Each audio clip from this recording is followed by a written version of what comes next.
I'm gonna make sure that my hair is good. Is my hair good? Everybody, is my hair good? Give me a thumbs up. Okay, good. All right. Oh, Charles says maybe. All right. Gergo says yes. All right, that's good enough. I got mostly thumbs up, one maybe, and like a yeah. So that's good. That's good enough for me, frankly.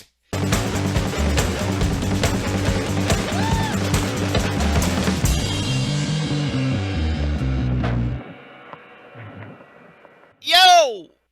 Yo!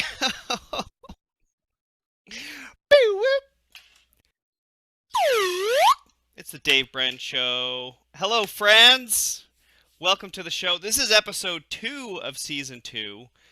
If you've been following along, we're doing Twist and Shout spotlights for the first 3 episodes of season 2. I am so excited. I hope you are excited too. I mean, come on. It's been 3 years since we've had an in person Twist and Shout. It's time to get this party going. Let's do it. Do it. All right, relax, Dave. Relax. You don't have enough product to headbang. Calm down. So we're doing a show a week where we interview 3 of the instructors from the lineup for Twist and Shout 2023. If you haven't already registered for Twist and Shout, go to balloonconvention.com. It is not too late, and it's not too late to get the special room rate either. Twist and Shout has negotiated a swanky deal for rooms, so go get them so you can get a good deal.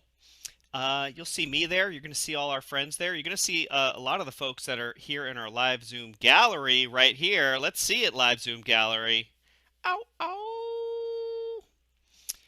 If you want to be in this live Zoom audience for a taping of the Dave Brenn Show, it's very easy. All you have to do is go to patreon.com/Dave Brenn. And if you're wondering where I have that on the screen, look, it's right here on the screen. It goes like this. Boop. Ooh, isn't that fancy? I have a fancy thing where the things go and it says the name of my show and where my website is. I know. God, I really have my stuff together. All right. So, we're talking today to some of the instructors at Twist and Chat. Before we get to that, I want to acknowledge my fearless co host, and some of you may know her actually as Rob Driscoll's best friend, but I just know her as Jetwan. Hello, Jetwan.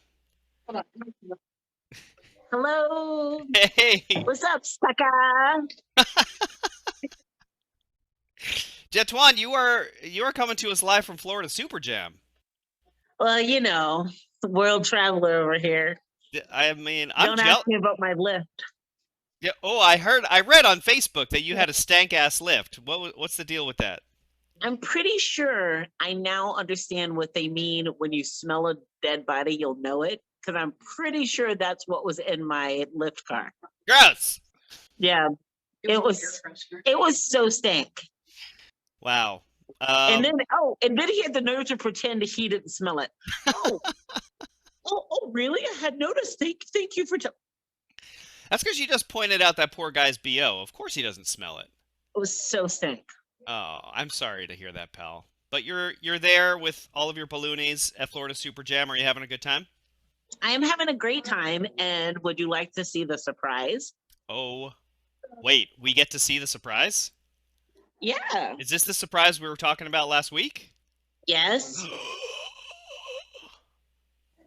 Check these out, y'all. Check these out. One of a kind balloon coins. I love these. Now you printed these up yourself, is that correct? My husband made them. Your sweet, adorable husband made them. They are 3D printed. They are, and they're like embossed, right? Like the dog. Yeah. Actually, the dog it says is actually. "You blow me away," and it has a heart and says "Love Jetwan" on the back. Aww, that's very cute. You're such. So I will be bringing some to. Oh my God. Oh, my who's God. here? Who's here? Hello. Hello. I'm just loving on Jetwan. I should have known so when she put lipstick on. Okay. Back to you, Dave. It's getting rowdy. Thank you, Jetwan. So if you're here and you're watching in the live Zoom audience, you're allowed to ask questions of our guests on the show today, and the fearless Jetuan is going to be monitoring the live chat, keeping track of your comments or questions as we go along. So, as I'm talking to our guests, come up with some fun questions to ask them. This is your opportunity before the convention to ask them questions about their classes, ask them about their career, ask them what they ate for breakfast. I don't care. It's a show. We're having fun. Use the comment section for that. We'll come back to Jetuan in a little bit. So, we have three amazing guests on the show, and I just want to jump right into it because we got hot show action ready to go here today. My first guest has been an instructor and competitor at the Bling Bling Jam, Florida Super Jam. In 2019, he broke a world record for the fastest time to twist 5 balloon sculptures blindfolded. What? Ladies and gentlemen, please welcome to the show Gergo Chatari. Gergo, hello, and welcome to the show. How you doing? Hey, hello everyone. Doing great. Yes.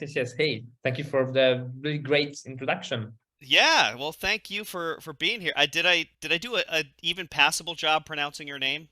Yeah, it was really good, Okay, good. Better than everyone else. Okay, good. That's all. I mean, it's the little things that make me happy. Well, this is going to be exciting. I mean, this is not only is this the first time I'm talking to you, but Twist and Shout will be the first time I actually meet you in person. And I have been a huge fan of your work for several years now. So I'm really excited to see what you do. So tell me a little bit about kind of what you do and how you would describe your style. Actually, when I started balloon twisting, I started to do sculptures, like big sculptures, really big, like life-size style. But beside that, I became an entertainer. I do magic, I juggle, I do everything like this. But what I really like the most is the big sculptures, like the huge ones, like really the life-size sculptures, and always like to do them like a cartoonish style or something Yeah, like that. your versions of cartoon characters are really what kind of drew me to your work because you just capture them so perfectly. You get every single detail. I don't know if we can say that it's lifelike because it's just a cartoon character, but Right. I always wanted them to be like exactly like the cartoon. What kind of like research and development goes into that? Like, do you spend hours just kind of figuring out like all the little details? Actually, I think it took days because Wow. before I start to do twisting, for example, like one character, one time I did Carriage the Cowardly Dog. Do you remember that show? Courage. Oh yeah, courage. Yeah, yeah. I think one of my favorite, like the best one ever. And I wanted to, That's a deep cut. That's a deep Nickelodeon cut. Wow. yeah. And like I did a carriage one time, and it was like I was planning to do that, just one that character for weeks, just in my mind, okay, that's the best part, that's the least favorite part. And then it was like 3 hours to make, but it's just a small one. I just keep thinking. Right. Wow. Interesting. I want to hear more about this world record that you held. Tell me more about the record itself and what you did. Actually, it's official. It's the twist 5 balloon sculpture blindfolded as fast as you can, so the fastest time. And it's a flower, a caterpillar, dog, sword, and I can't even remember the fifth one. Dog, sword, caterpillar, flower, and snail. The snail, like the 2 balloon snail. Mm. All the balloons are pre-inflated. They just hand to you like one by one, and you're blindfolded and twist as fast as you can. So I did these sculptures in 44 seconds blindfolded. Wow. But since then, I think there's one guy from Australia, I'm not really sure. He broke that record for just 1.5 seconds. Oh By- no. So do you have it out but for him? Are you gonna have like a rematch or something? We yeah, I can't we think. can't let this stand. Oh, no. Come on, Gergu. It was like a really big adrenaline rush because I did this record in front of maybe almost 4,000 people in my city, in Wow. really big stage. It was really big stage show. It was like 4,000 people. It's really stressful. I don't think I've ever seen 4,000 people at any balloon thing. What was the event? What was going on? Actually, it was a beer festival. That explains it. Yeah, there was I beer knew it. involved. Exactly, Okay. I knew it. exactly. Yeah, we knew that alcohol was involved somehow. When there's 4,000 people, there's always something. Yeah. So you've been doing this for 13 years, is that right? No, for the balloons, I do Yeah. it for, yeah, 13. Yes, exactly. Yeah. What was your entry into the balloon world? What got you started? Actually, I was just 20 years old when I twisted my first balloon sculpture. I was attending a university. I was studying economics, the worst one, and I was a juggler for a event company, and we made the European Championship, swimming championship in Budapest, and we couldn't find any balloon twister who were able to do 9 days in a row to twist balloons for us. And my boss just called me that, Gergo, you need to learn to twist balloons and help us out. And that's just how I started with, I remember it was like 27 balloon sculpture I was learned for the first time. Wow. 27. Wow. 27. I think I learned 10 for my first gig. That's pretty good. That's pretty good. I can't help but notice your very clear branding behind you. You've been a brand ambassador for Jamar for what, 8 years now? Uh, I'm using Jammer balloons, yeah, 8 years, but I became an ambassador 6 years ago. Okay. 6 years And ago. what's that like working with them and their product? Um, Actually, I use, I think, 99% only Jamar balloons. Uh, it's not, it's not a commercial part because I don't want to promote but it's just my office wall. Right. Yeah. So I think that's not the best place to, not the right place to promote Jamar balloons. But I really like them. In Europe, they are really sell those on really reasonable price. Mm. And I think in price value, it's a really great balloon to work with.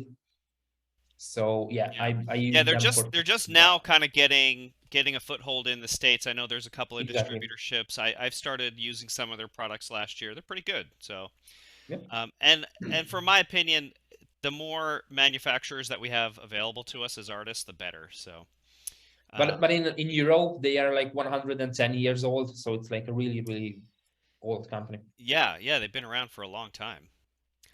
So you're teaching at Twist and Shout. This will be your first time teaching there. Exactly. The audience would love to know, what are you teaching? Actually, I'm going to teach a lion head from shiny balloons, the metallic modeling balloons. The It's gonna be foil. like a Oh, metallics. big lion head, really lifelike, like a trophy or something, with big hair and a really good looking nose. Mm. So that's one. And the second one's gonna be like a big dinosaur, something similar, which was in the slideshow before, the olive green one, the darker green one. Yeah. So those classes then, so they'll be like focused on that one sculpture and going into the details of it. Exactly. Like every small details, every small techniques. Yes. Wow, that's going to be super unique because usually at twisting classes, the teacher will get up and teach 5, 6 different designs, maybe different concepts, different techniques. But this is going to be kind of a real deep dive. Is that, I mean, based on your work and looking at what you do, like everything you do is so detailed. So I can imagine you can fill more than a whole class with just one design. Um, what kind of reactions do you get from people taking your classes when it comes to learning a sculpture like that? Actually, when I do classes, I always say three things, that all these classes are good for three things. One is for a new technique. If you learn just some really small new, twist, or just some new way to do balloons, the class is worth your time because you got something new. The second one is the sculpture itself, of course, because it's like a really big one and a giant one. And the third one is for inspiration. If you got some new idea, if you have something to jam with, I think all these three elements separated are really good reason to attend any class, not just because 5 separated or 5 different sculptures. If you learn some on a master class, if you learn just some new technique, and I use a lot of different techniques to create these sculptures, it's worth your time. Right. And if you had to say, like, what kind of skill level would you recommend people have when they come into your class? Actually, although all these sculptures looks really detailed and expert level, these are just slightly higher than the beginner ones, like a medium one, slightly below medium. Right. Okay. These are just look fancy, but use the same techniques like every twisters. Right. We do have one question, Dave. It's from Rob Driscoll. Oh, let's hear it. Hey, So my friend. Rob Driscoll is saying that last time you guys hung out, you took a photo next to like a bazillion, million, quadrillion dollars of gold. Exactly. So he's wondering, what are you going to do to top that? What are you going to take the photo next to? Wait a second. First of all, Gergo, for me and anybody who doesn't know, explain this photo, because I'm not familiar with this photo. Well, I already know where you're going to take a picture next to. Me? What? Actually, we were in Las Vegas. Yeah. And at one hotel, there was like literally $1 million in a plexiglass or something. And yeah, we did a photo with $1 million. The next one, I have no idea. We were gonna be in Las Vegas. Maybe the Hollywood Hills. It's gonna be good. Yeah, there you go. That'll be nice. I have suggested we go for a hike to the Hollywood sign. So. Ooh. And I mean, in general, we've got to figure out, listen, Balloon family, we're all going to be in Los Angeles together. So we got to make some plans. We got Disneyland. We got Six Flags Magic Mountain. We got the Magic Castle. We've got that dark alley behind the Chinese theater. And there's all kinds of stuff that we have to check out when we're there. Gergo, it's been great chatting with you. We're going to come right back in just a second, but we're going to take a little break for this ad right here. It's advertising, so my show can make money. Let's do it! Yay! Well, the Dave Brenn Show is generously supported by my sponsors over at patreon.com/Dave Brenn. When you become a member of my Patreon, you get access to so much. You get monthly live Zoom classes. All those classes are recorded and posted to our exclusive Patreon content page. And on that page, you also get access to every single tutorial video that I've produced in my 10-year career as an instructor. So if you want to support future episodes of The Dave Brenn Show, please consider going over to patreon.com/Dave Brenn and supporting us for only $2.60 a month. And we're back with The Dave Brenn Show. We're going to move right along to my next guest. He has been named Top Twister at Twist and Shout. He's led Team USA in the large sculpture competition at the World Balloon Convention. He's been teaching for Qualitex for 8 years at World Balloon Convention, Balloon Wonderland, Capital Convention, Florida Super Jam, FAVE, FBBAC, and he is very excited to be teaching at the upcoming Twist and Shout. Please welcome to the show, Dennis Scott! Dennis! Thanks for having me. Appreciate it. Hey, good to see you, bud. It's good to see you as well. Are you also at Florida Super Jam right now? I'm not. I'm in the Florida super craziness of my kitchen. Oh, okay. I wish I was at Florida Super Jam, but no. With the travel plans for next month, I couldn't get the Florida Super Jam in my schedule a bit much with the little ones. Yep. Gotcha. Yeah. Mm-hmm. So how have things been? I feel like it's been ages since I've seen you. Yeah, it's been ages since I've seen any of you guys. I think the last time I saw you, I was sleeping in your basement. No, I think we got to catch up maybe at the last Twist and Shout down in Louisville. That was after that, right? Oh yeah, you're right. That was after that. I think so. Yeah, that was fun. Time before COVID doesn't actually make any sense to my brain anymore. So.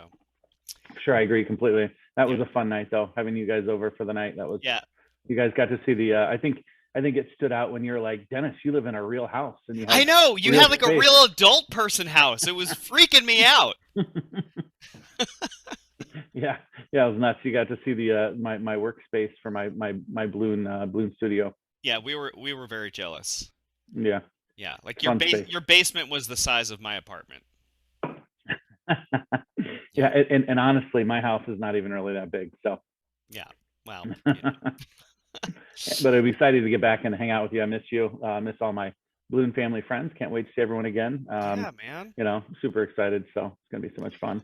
Well, for folks who don't know you, first of all, you guys are missing out. Dennis is a delight. But you're a Thanks, CBA. Your business is called Incredibly Twisted Balloon Company in Arlington Heights, Illinois. Yeah. That's right. Tell me about how you got started. You said I say you got started with balloons at age 13. Is that right? That's right. Yeah, yeah. When I was 13 years old, my mother, in a form of punishment, sent me to a regional clown camp instead of football camp. I was into athletics. Oh no! And so she said, if you're going to act like a clown, you're going to go learn to be a clown. And so I got to go for 2 weeks and learn how to be a clown, which was, you know, traumatic and awesome all at the same time.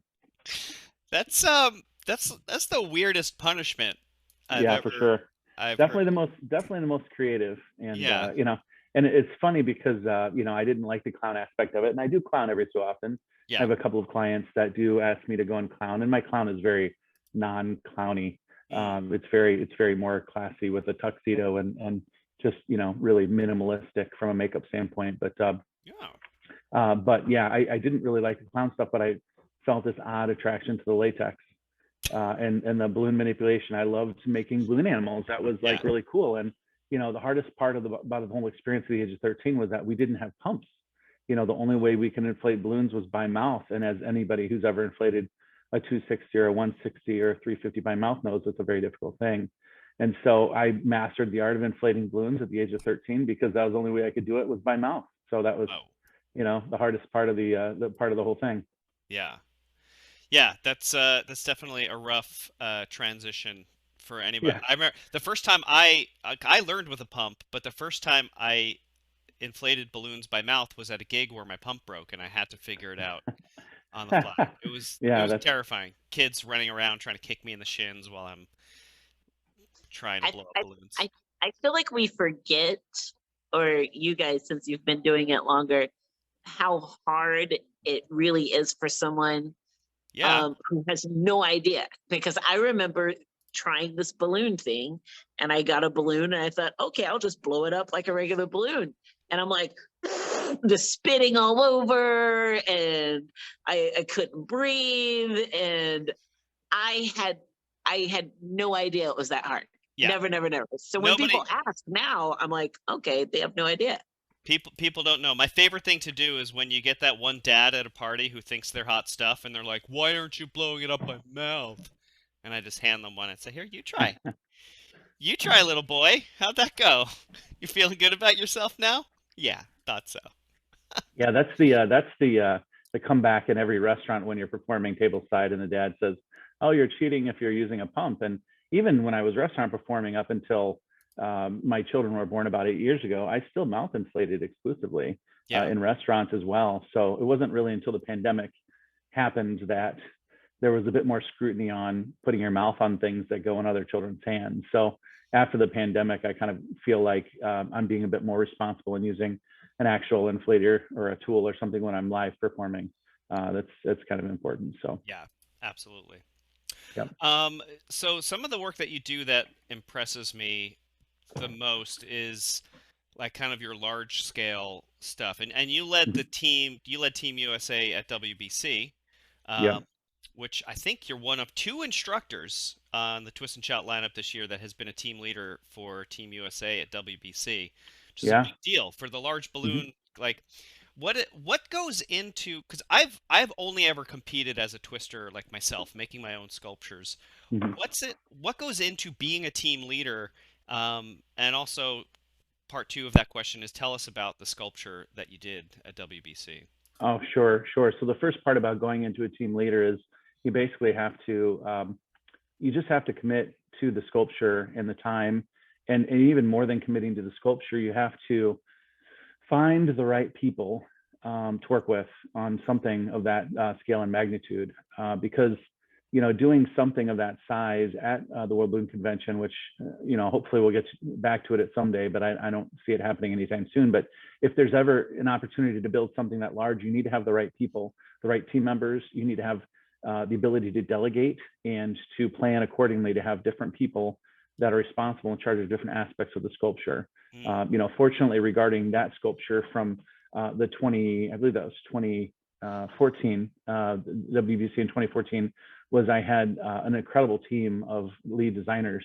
You mentioned one of the instructors. I think you're probably talking about Connie Iden Mons. Yep. She headed up the large sculpture build team for, I believe it was 2018, if I'm not mistaken, or 2020. Yeah, 2018, because there wasn't a WBC in 2020. She was actually on my build team in 2014, as well as the lead designers were like Jason Skoda.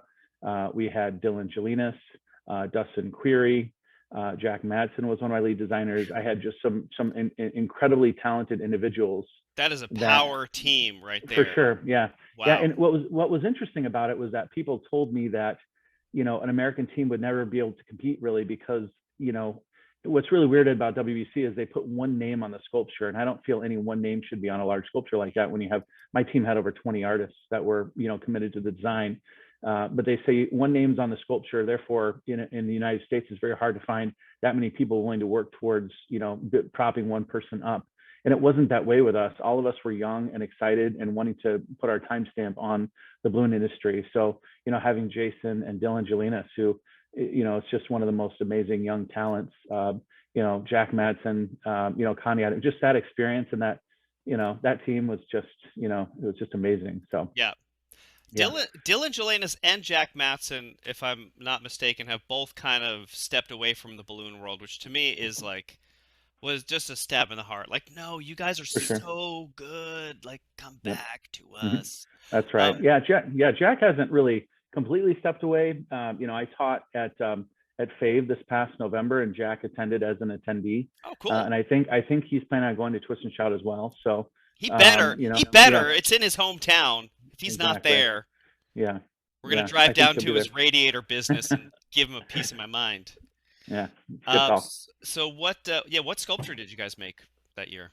We made, one of my ideas was to create a tiger, but not just a tiger. We wanted to make a life-size tiger. That was, the inspiration was a tiger that was leaping out at the person who was looking at the tiger. So it was almost like jumping at you to attack you. And the idea behind the design was to, create a scene from a part of the country or part of the world called Angkor Wat. So we built this really unique temple in the background, as well as these really cool trees that grow out of the temples that have these really crazy roots and vines. And, the idea behind the sculpture was to create this such massive tiger that was leaping out at you that if you're standing in front of it, you're just looking up at this monster that's ready to attack you, and you don't know what that tiger's leaping out to attack. It's in the eyes of everybody, because the mother tiger was leaping over a baby cub, protecting her cub from something. So it was really supposed to create emotion and make the person who's looking at the sculpture think like more deeply into the sculpture. Right. So that was the design. Wow, cool. So it sounds like creating the whole environment is really crucial to when you're doing these large sculptures. You want to kind of make it feel an immersive thing. For sure. And I've been going to Twist and Shout. I think my first one might have been yours, maybe 2010. 2010 in Chicago. 2009 was my first one. Was that your first one? Okay, yeah. I couldn't recall because I thought we might have gone to the first one. I think 2010 in Chicago was my first one.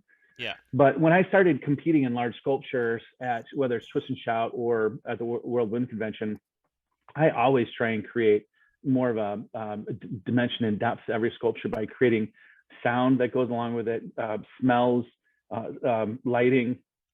Like there was one of the sculptures that I sent you a photo of Zeus, where there's LED lighting throughout the sculpture, as well as music from I think it was a video game. I forget the name of the video game, but it was very godlike. God of War, actually, it was the soundtrack for that. So just creating not only a sculpture you can look at, but you can feel it in the sounds as well as even implementing things like smelling it. Whenever I do holiday installations, I always try and incorporate peppermint oil so that you can smell like the candy cane balloon sculptures and things like that. Which creates just a different dynamic. It's one thing to look at a candy cane sculpture that's like 18 feet tall, but when you get hit with this waft of like peppermint oil that's warmed up, you can see it, but you can taste it, and it just it's an experience. Right. Oh, wow, that's cool. Yeah. I'm really looking forward to the opportunity. So one thing that I'm really happy about going to Twist and Shout is I am just an attendee, baby. I'm there to enjoy it. I'm there to have fun, and I'm there to take classes. And I'm really Yep. excited to take a class with you. I think this will be maybe the first time that I've actually been able to take a class with you, because a lot of the time I'm at the convention, I'm teaching, we're both teaching, whatever it is. Yeah. So, let me know, what are you teaching? Sure. So one of the classes that I'll be teaching is a concept that I've been using for some time, but I've never taught it. So this is really new. Zhichuan was actually at Fave in Las Vegas, and she got to experience it. I was kind of toying with the idea of, I gave it some silly name there that just didn't go over well, and people didn't really understand, but it's just a different type of body that I'm combining with different head designs in my sculptures that work very well for, line twisting, but not only line twisting, restaurant performing, but also, when you're at birthday parties, any type of event where you're live twisting, the body style is something that can be adapted to not only any character, but also any animal. It's very dynamic and diverse, and it just works. It works really well, and it can scale up, to larger sizes to become something that's sellable if you'd like to build something that you sell ahead of time to bring to the party. So just a unique body style that's pretty dynamic and can be applied to any design that you're working on. I am always a huge fan of like concept classes like that, where it's like, that's right. Here's a basic idea, use your creativity and expand on it. What's the name of that class? So the name of it in Las Vegas, when I thought it was Triangulum, was the Triangulum, which didn't go over well. I was trying What to did do I a name play. it? I don't remember, Zhichuan. You came up with like I don't know. I was like thinking like the isosceles parables or parodies. I don't know. It's a play on triangle because of what'd you say? I think I did Tri-Body. Tri-body. Yeah, Tri-body. Yeah, Triangulum sounds like the new Netflix special about time travel and doing acid or something. Murder. I will tell you this design of everything that I posted from that convention, everything made from that design made my Facebook blow up. I'm just telling you, it's super cute, and a lot of the designs are really like able to like sit and present quite well. Like you'll make something, but then to take a photo, you kind of have to turn it, manipulate it to get a good feel of it. Right. When you make these pieces, they're ready to take a picture of. That's awesome. I love that. Thanks, Zhichuan. Yeah, your feedback is her feedback. We even actually, Zhichuan and I even played with the concept in the jam room the last couple nights and had some fun with it. And she even inspired me more, more to even experiment with it even more and more and come up with new ideas and new designs with it. So awesome. Yeah, I'm excited because it's certainly applicable. And I think, it might not be a mind-blowing technique, but it will show people a way to create things that are more adorable faster, when they're performing live. And then the other class I'm going to be teaching is going to be learning, or it's called The Art of the Weave. This is your, if you don't know how to weave, if you've wanted to learn how to do weaving skills, we'll start out more of a simplistic flat weave and build our way up to the more advanced types of weaves like X weave and brick weave and your standard like basket weaving, that type of stuff. I've got a couple of different unique twists on weaves that create a really different effect when you add additional balloons onto the weave. So just things like that. That'll be a whole separate class that I teach. So those are the two classes I'll be teaching. Nice. At Twist and Shout. Yep. Very cool. I always love taking weaving classes, mostly because weaving has always been a thing that I have been afraid of. And every time I take a weaving class, like DJ Morau taught a weaving class last year at the virtual twist, and every time I take one, I come away a little bit more confident and a little bit more like, okay, maybe I can actually do this. So Yeah. that sounds exciting. I'm looking forward. Yeah, it's going to be, weaving is one of those things where even if there's a weaving class taught at a convention that I'm at, and I feel like I'm an above talent when it comes to weaving, I will still attend the class. And I think the last Twist and Shout, we had, what was her name from Japan? The greatest balloon art, one of the greatest in the world. What's her name? I'm drawing a blank. Rie? Yeah, Rie. Yeah, wasn't she teaching at Twist and Shout in Louisville? Rie.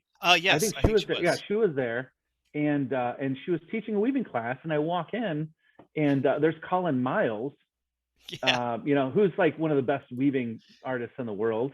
Yeah. And I get to sit down next to Colin, and so it's me and Colin and Jason Sakota, all advanced weaving artists, and we're learning from Rie. And so I think even if you are good at weaving, the practice, sitting in on a class with somebody that might do a little bit different than you, you'll always pick up some tip or trick. So right. I'm excited to teach it. And like I said, it might be overwhelming for some that don't weave at all, but we'll start from very basics and then move our way up to some more complex ideas and designs. Cool. So check out Dennis's, let's say Pyramid Power Buddies. And Pyramid Power Buddies. Yeah, right? That's pretty good. That's pretty good. I love it. Give me credit Pyramid for that Power Buddies. Yeah, that's amazing. Why didn't we talk about this ahead of time? Wait. Pyramid Power Pals. Pyramid Power Pals, PPP. Are you down with PPP? I'm down. Are you down with PPP? Yeah, Pyramid Power Pals. Wait, never mind. Somebody needs to write that down. I'll take notes after we're done. Well, here I'm writing notes. Yeah, Pyramid Power Pals. Pyramid Awesome. Power Love the idea, Pals. And it's okay. Awesome. This show is recorded. Watch it later. Yes. Dave needs the views. Yes, I do. I do need the views. Thank you for pimping my show, Jetwan. I appreciate you. Are you a balloon artist who's looking for that new piece of equipment, whether that be a bag or a belt or any other accessory that you need to make your balloon twisting kit ready for this year? Well, if you are, I highly recommend Bagaloon.com. The amazing Ron Fowler, aka Flower Clown, has a fantastic line of products, and here he is demonstrating one of his recent additions to his product line. So we're going to go over some of the new products that I designed in 2022. The big thing is the Shumai balloon twisting apron. So for many, many years, people have asked me to design an apron. I finally did. So we got the bonjours. These are the 16 pocket net pocket bonjours. These are great. You can attach them to the side of your Aloha bags. They'll attach to the sides. They have tactical. They've got the rings. You could put two 60s in here. You got 16 pockets for prints. You got a pocket on the back here for tips. You have the tactical and everything so you can connect it. You can wear this with a strap. You can wear this on a belt. I usually use these for the holidays. I also have a 12 pocket version. Then you have them with the solid pockets. So that's the bonjour. So there is the small bonjour, which is kind of like a pump holder. There's the bonjour skinny. This is the shalom, so it can mount on the side just like that, and you can use that for scraps or anything you want. So that's the shalom. Here is a great thing. It is made to go on top of your Zuka, and then it gives you tactical webbing all the way on the outside. So I have stock, I've got XLs, I've got all the sizes, I've got everything. The website is updated. I think I got everything. That's all I got. All right, talk to you later. Bye.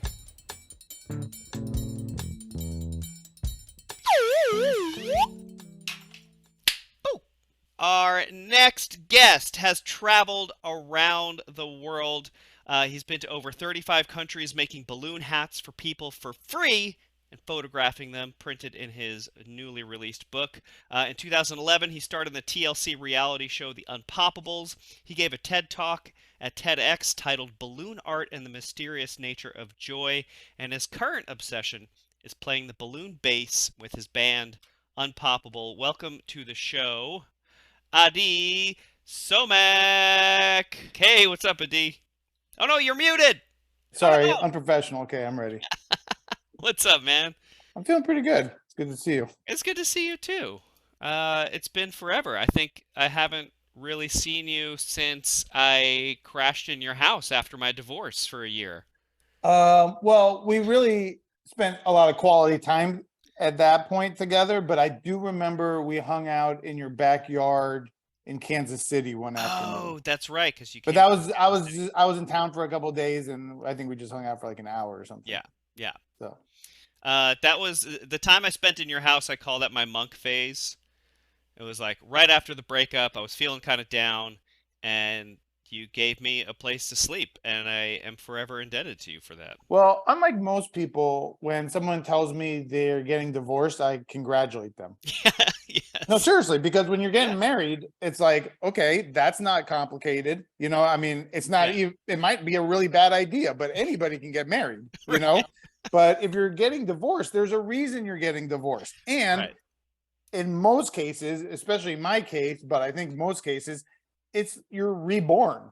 You know, Yeah. it's you have a new lease on life because you know it wasn't working and you get to hit the reset button. That's a gift that the universe is giving you. So Right. I say congratulations. Thank you. And I do just want to say, as a caveat here, Shayna and I are still very good friends. We love each other very dearly. We just weren't right for each other. Right. That's it's not a judgment on Yeah. either person's like soul or even their personality. It's just you're either gonna cooperate on that level or you're not, you know. Right. No shame. Yeah. I was married for 2.5 years. So Yeah. So we all sometimes, got tried. sometimes you read a book and sometimes you move to a different chapter or you read a different book. Doesn't mean the first book you had was horrible. It just, you're moving on to a different page or a different That's book right. or a different, Yeah. you know, exactly. still right. all valid and good. That's right. Yeah. Addi, one of my favorite stories of yours, I mean, there are many favorite stories of yours, but how you actually got started with balloons at all is kind of an interesting story. I guess a lot of people will say, oh, I was a magician and someone asked me to make balloons, and some people will say, oh, my kids wanted something for their party, but your origin story is kind of, it's kind of more like Spider-Man's origin story because she kind of got bit by something. Yeah. What do Yeah. you, So the marriage I was just talking about, the woman I Yeah. was married to, we got married like I think in the late 30s, but I met her actually when I was 18 in college. And she was really magical. And you know, we'd split up for many years, we got back together. But back in those early years, we fell in love. And I was really like mesmerized by her. But the problem was, well, one, she was in love with somebody else, so that complicates things. But Mhm. a million times worse than that, she had a tumor in her face. She had like a tumor the size of like a baseball in her face, and they had to do this massive surgery, and they didn't know, you know, how she would do afterwards, if she'd survive, what she'd look like. And I couldn't help her at all because there was this other guy in the picture. It was very awkward, painful. Not even awkward is an understatement. I was crying constantly. So I'm living with my parents. This is between my freshman and sophomore year in college. So I'm like 18, 19. And I'm just crying all day in bed. And my dad thought I was smoking pot and being lazy. So he literally came in my room one day and he said, you have to go pay your car insurance. You know, you have to go pay for, I'm not paying your car insurance anymore. You got to figure it out. So the problem was it was already halfway through the summer and all the summer jobs were taken. And literally the only job I could find was twisting balloons at restaurants on tips. Yeah. And so I went and I got a bag of balloons. They gave me a bag of balloons. They didn't even give me a pump. I didn't even know a pump was like an option. And this is 1991. So I was like, Wow. just turned 19. And there was no internet, right? So the only way you learn is from other balloon people. There, it wasn't even easy to like find a book. And so I just sat there in my room crying, twisting balloons, because I was really, you know, heartbroken that I wanted to help this woman I was in love with. And so it was kind of like Peter Parker getting bit by the radioactive spider, except it was love, and it all got channeled through the balloons. And I really think that had I not met her or had that all not happen, I would never have had the reason to twist balloons, because before then I tried all sorts of art and I was bad at everything: guitar, trombone, ceramics, photography. I just was like, okay, I suck at art. But when I started doing balloons, it was like, okay, I get this. Yeah, yeah. That's kind of that feeling where it's like, oh, I found this medium that actually works for me. Yeah. It's super empowering. So like, how did your style kind of develop? Well, I think a major part of my style was, like I mentioned, this was 1991, so there weren't other balloon people. So now it's a whole other ballgame because you can learn from so many people and incorporate so many different styles and techniques. For me, it was about money. I just wanted to make money doing this because it was my job. I wasn't like, oh, I love being a balloon guy. I kind of hated it, actually. I was kind of a self-hating balloon guy because I thought it was embarrassing that I was working with kids, and my parents were embarrassed. My friends made fun of me. I just didn't, I didn't think it was cool. I wanted to be like I wanted to be a musician, like a jazz musician, and hang out with like the 80-year-old drummer. That to me seemed like the hippest thing imaginable. Yeah. So when I started twisting balloons, I realized if I make the same animal over, I'm going to get so bored. So if I make hats, I get paid more, tips were bigger, but also if I make hats, I can take the entire philosophy of improvisation from jazz music and just apply it to balloons, which is, you have certain rules or constraints, and within those rules and constraints, there's unlimited variation that you can, come up with spontaneously. Right. And that's when I started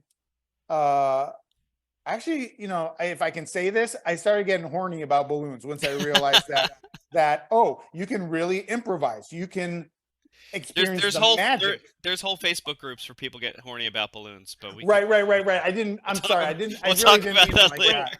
I shouldn't have even brought that up. What were we talking about? No, Jetwan, put your pants back on. It's not where the conversation is going. Right. That's my bad, because you bring up the H word and then that's all people hear.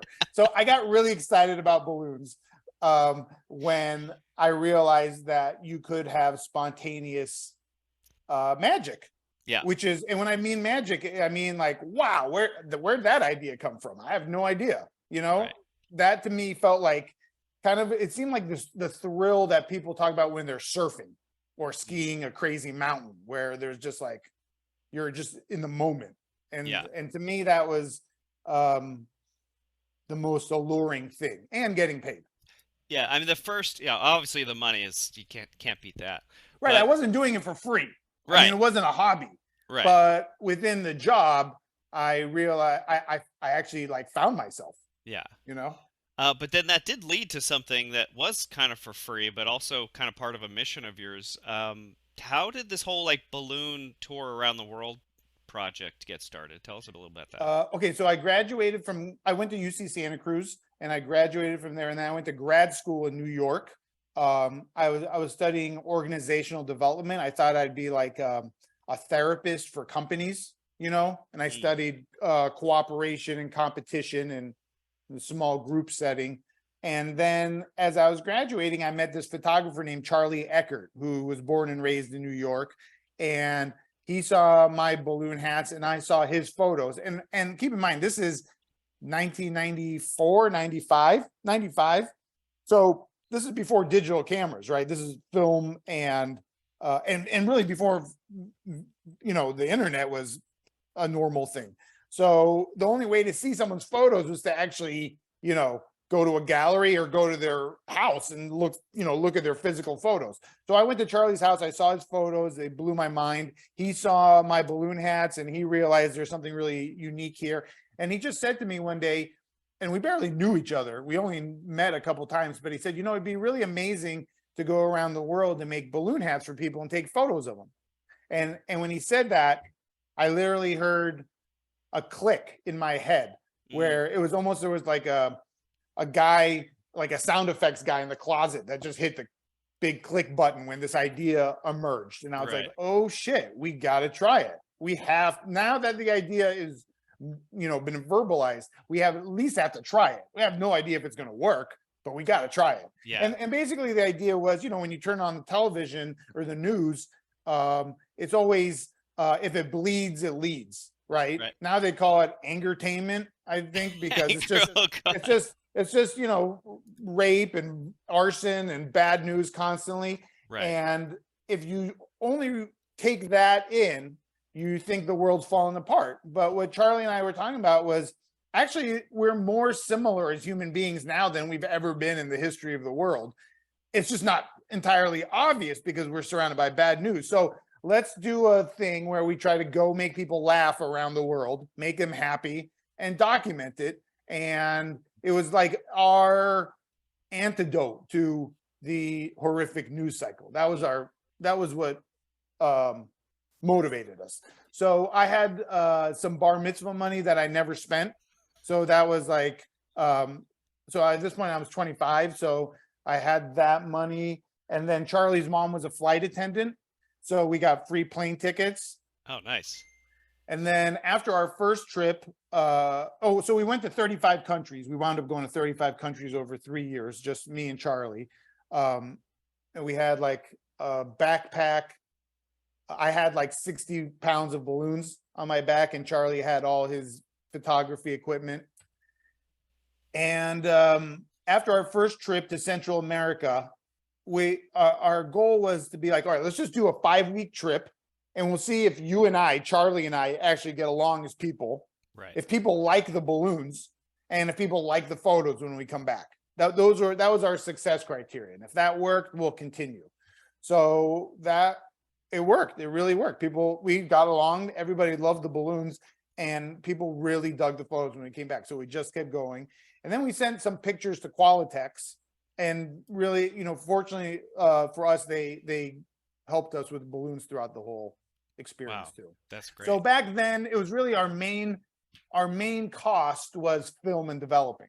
Mhm. Now, if somebody did it, of course, it'd all be digital. But back then, it was all shot on film. So if our backpack was stolen on the very last day of our trip, all the film is gone. Oh, wow. Yeah. Something you talk about when it comes to that trip is the universal power of laughter. What does that mean? Well, the amazing thing about laughter is that you don't have to teach anybody how to laugh, and you can't teach anybody even if you wanted to, right? It's just something that's innate in us. It's like when you buy a computer and there's already software loaded into the hard drive. Laughter and experiencing joy is loaded into our hard drive when we're born, and this is for every single human being. And the proof of this is that laughter sounds the same in every language, right? If you hear people talking and they're speaking a language, you don't even know what the language is, you understand 0 of the words, but the second they start laughing, you know exactly what's happening. Right. And so it's just important to remember those things when we're also thinking about how different we are, you know, different languages, politics, religions, aesthetics. I mean, there's a lot of differences amongst people, and that's partly what makes life so compelling, is the differences and the similarities. It's just important to keep both in mind as we're navigating through life, I think. Right. Well, Addi, we're going to take a quick break, but when I come back, I want to ask you a question about your book, and then also find out what you're teaching at Twist and Shout. So we're going to be right back after this little break. Don't go away. Sip of water. Hi, Mom. Who's mom? Oh, Lauren's my stepmom. Lauren's your stepmom? I didn't know that. Yeah, Jeremy's my dad, and so she's my stepmom. Is that legal? Like, is there paperwork involved? He's the best dad ever. He got me drunk in Vegas. He seems like he'd be a cuddly, loving kind of dad. He's very firm, but he's fair, right? Right, Mom? Firm but fair. Oh my God. Welcome back to the show. We were talking with Addi Somekh. Addi, so your book, which you've been working on for years, and I've actually was around when you were kind of compiling it and going through all the work. What's the book called? And maybe tell me a little bit about what the process was putting it together. Okay, so when we did the travels, it was like 95 to 99 in that ballpark there. And then we came out with a book in 2001 called the inflatable crown. And that was with a big publishing company, Chronicle Books. They did like 50,000 copies. The problem was it was a how-to book. It came with a pump and balloons and instructions on how to make hats and our pictures. It wasn't like the book we dreamt about making. It was our concession to the publishing industry. Then some crazy shit happened, and for 20 years, all those slides just sat in my closet. Yeah, sat in my closet, and I knew I got to do this book, got to finish this book, and I just never did. I started doing other things, and so anyway, when COVID happened, I realized, okay, now's the time.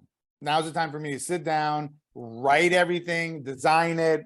Found a publisher, so. The book just came out a few weeks ago. Woo-hoo! It's called Inflatable Planet, and I'm really happy with it. And so the cool thing is, you see that it's a hardcover, Yeah. but it's also got soft cover binding. So Nice. it has a good feel to it, and you see it's got our pictures from all over the world. Let's see, like boom, boom. That's in Milwaukee, you know. And there's stories in there too, right? Yeah. So the back of the book is all the stories of the people we met. So say, for instance, this picture in India, if you like this picture, you can come back to the back of the book and read the story about it. Wow. So it's about 240 pages, I think. And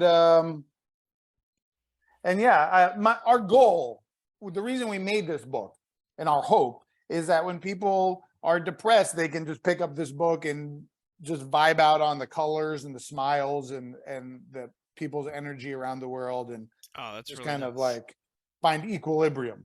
Right. That's the and goal. then so are you teaching? I think I heard you say you're going to be teaching a class about making those hats. Is that right? Yeah, I'll be doing two things. One class is how to improvise balloon hats, which is basically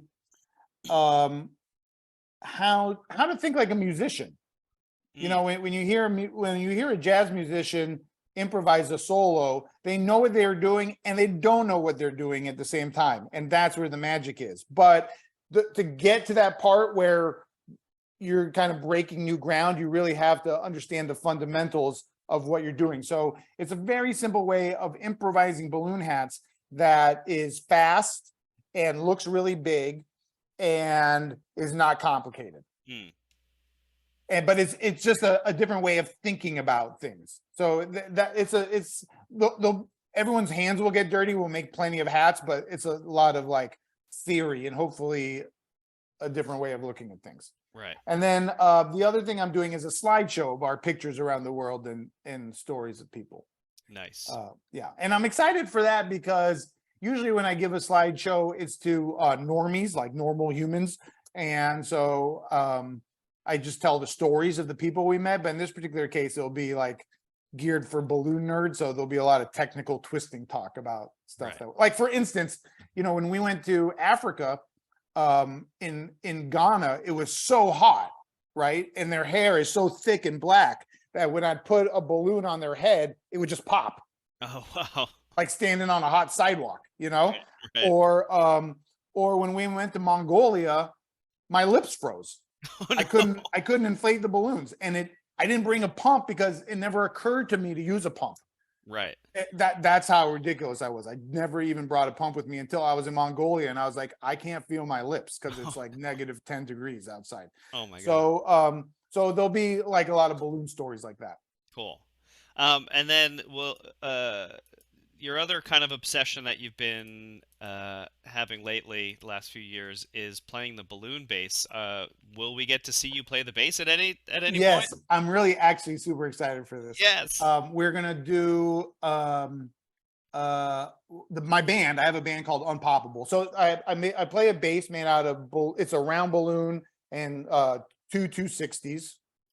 The string is just one. It's a one string bass, which is a 260. Right. And then the band is called Unpoppable, and that has an electric bass player and a drummer and a singer. And so we'll be doing a set in the jam room on Saturday night, like 11:30 or midnight. Oh, nice. Yeah. So that'll be a lot of fun. I'm really looking forward to Oh, that. that's gonna be great. Yeah. Addi, I can't wait to see you again, pal. I miss you so much. Gonna be back in LA. So if for those of you who don't already know, Twist and Shout is January 22nd through 26th. Sorry, February 22nd through 26th. Got to get the dates right. And the website is balloonconvention.com. Go there, buy your tickets now. Come hang out with me and all of these amazing people. Jetwan, do we have any other questions from the live streaming Charles audience? says that Addi was his inspiration in the 90s. Wow. And when he presented the book, I got super excited. And Charles said he felt like he was in his 20s again. I feel like in the world with so much like negativity, a book like that is so. I'm sitting over here thinking, I'm getting one for her, one for him. That's Yeah. amazing. Thank Thank you for you. putting something out that I think that's beautiful. Yeah. Well, I appreciate that. And to bring it back to balloons, you know, to actually be able to make something with your hands that creates joy is like a legitimate gift that 99.99% of the people on the planet never experience. So the fact that we all can do that is incredible. We're just very lucky. Yeah. When I flew out yesterday, I filled a bag with balloons, and I just handed them only to employees at the airport. My husband works for the airline, and so on his side of things, they expect balloons, but this other side of things we don't interact with. And every single person was like a kid when they got it, and it's like it really is like giving someone joy. Like it's just such a positive thing to bring to people. And I something you said, I can't quote you, but I feel like you were touching on something that I feel that balloons really makes it able at times to create a moment with someone. And sometimes that moment can be very healing. I remember teaching this timid little 15-year-old how to make a balloon dog, and he was so nervous, and you could tell he had a lot of stuff on him. And by the end of that balloon, he was no longer afraid to soften the balloon. He was no longer afraid to twist it, and he was smiling. And I still get emails from him every now and then. And that was like a year and a half ago. Wow. Wow. Yeah, no, it's true. It's like it's kind of like an emotional vitamin you're giving somebody, you know? Yeah. Especially because it's unexpected. And you know, of course, the power of balloons is that they're ephemeral. It's not like no one's gonna steal a balloon and try to sell it on eBay. It just kind of forces you to be in the moment right then and like experience it and feel it. Yeah. So it's shockingly powerful. Yeah. You're very zen balloons. I'm feeling it. I'm feeling it, sir. Yeah. I'm feeling it. Addi is the Buddhist monk of the balloon world, I think. Okay, I'll take that. You'll take it. You'll take Well, it. yeah, I'm not.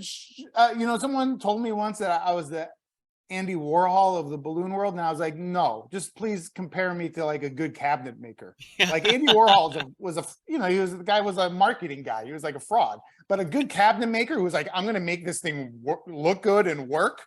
Right. That to me is inspiring. You know. Nice. So. And I have to give you an extra special thanks because from the very beginning of the Dave Brenn show, this music